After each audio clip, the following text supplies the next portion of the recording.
السلام عليكم ويسعد أوقاتكم بكل خير. اليوم موعدنا مع صحن سلطة من النوع الممتاز.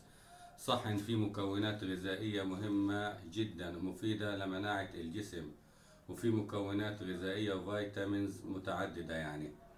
الصحن هذا هو سلطة الأفوكادو. طبعا مش كل من عمل سلطة أفوكادو عمل سلطة أو زبط السلطة. سلطة الأفوكادو إلها طريقة معينة حتى يكون لها نكهة ويكون لها طعم. مكونات السلطة هذه إنه بنجيب قرنين فلفل أخضر، بندقهم كويس، بنحط شوية ملح، وبنعصر ليمونتين، وكل ما كانت حامضة وطعم الليمون فيها بارز بتكون لذيذة جدا. طبعا بنجيب حبة أفوكادو واحدة، حبة أفوكادو واحدة من الحجم المتوسط، بنقطعها وبندقها بالمدقة، وبعدين بنخلط المكونات، وبعدين بنحط فنجان طحينة بيضة. طبعا إضافة الطحينة البيضة هذا مهمة جدا وبعطيها نكهة ومذاق جديد. فيا ريت تجربوا هذه السلطة وتاكلوها وتدعوا لي مع حبيبكم أبو محمود.